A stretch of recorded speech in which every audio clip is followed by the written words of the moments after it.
انت بتعمل ايه يا مستر محمد؟ بحبها يا اخي والله. تحب النخله؟ الواحد لما بيجي هنا والله ما عايز يمشي ولا عايز يروح.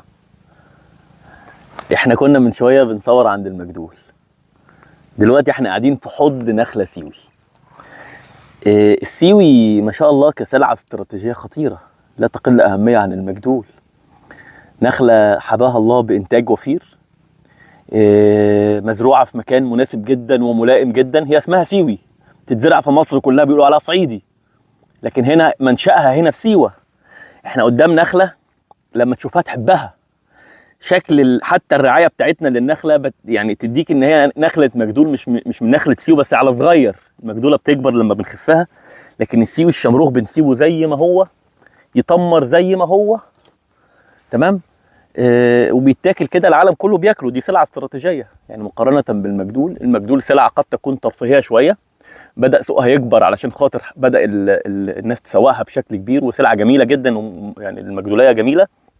لكن السيوي ده الزيت والسكر بتاع الشعب المصري والشعب العالمي كله، اللي سعره بيزيد تدريجيا بسبب الطلب، مش بسبب اي حاجه ثانيه غير ايه؟ زياده الطلب وزياده النمو السكاني. تعال بقى نتكلم على انتاجيه نخله احنا قدامها. قبل ما نتكلم على شكل النخل وشكل الطرح، تمام، وقد ايه احنا في بشاير سيوه حريصين على كل تفصيله. احنا قدام نخله سيوه عمرها 5 سنين، بسم الله ما شاء الله. خلينا اقوم شويه بقى بعد اذنك يا ابراهيم. بنتكلم في حجم انتاج، لف كده داير ما يدور حوالين النخله يا ابراهيم وانا بتكلم. حجم انتاج يفرح يبسط. لما نبقى قدام صباطه هتعمل لها متوسط 25 كيلو او 20 كيلو، بسم الله ما شاء الله. ودي نخله متوسط سيمتريه النخل كله. بيتكلم في الانتاجيه يعني في الكثافه الانتاجيه دي.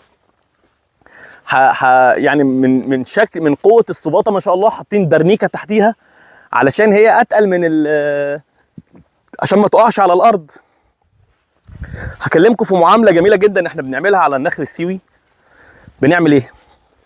اول حاجه النخله بسم الله ما شاء الله التمر كله هو بادئ يتمر اهوت، نسبه الاصفرار فيه داخله على 75%. فهنبدا نلبسه اكياس. يعني احنا من الناس القليله في سيوه اللي بنحط للنخل السيوي اكياس. علشان ايه؟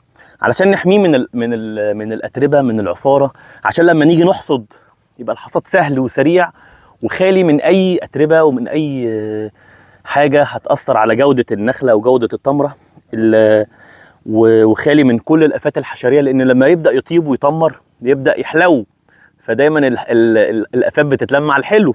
فاحنا عايزين الحلو بتاعنا يبقى حلو، والمواصفه التصديريه بتاعتنا تبقى زي ما هي، والسعر بتاعنا عشان خاطر نقدر نطلب سعر كويس منافس عن الاسعار اللي حوالينا. بسم الله ما شاء الله.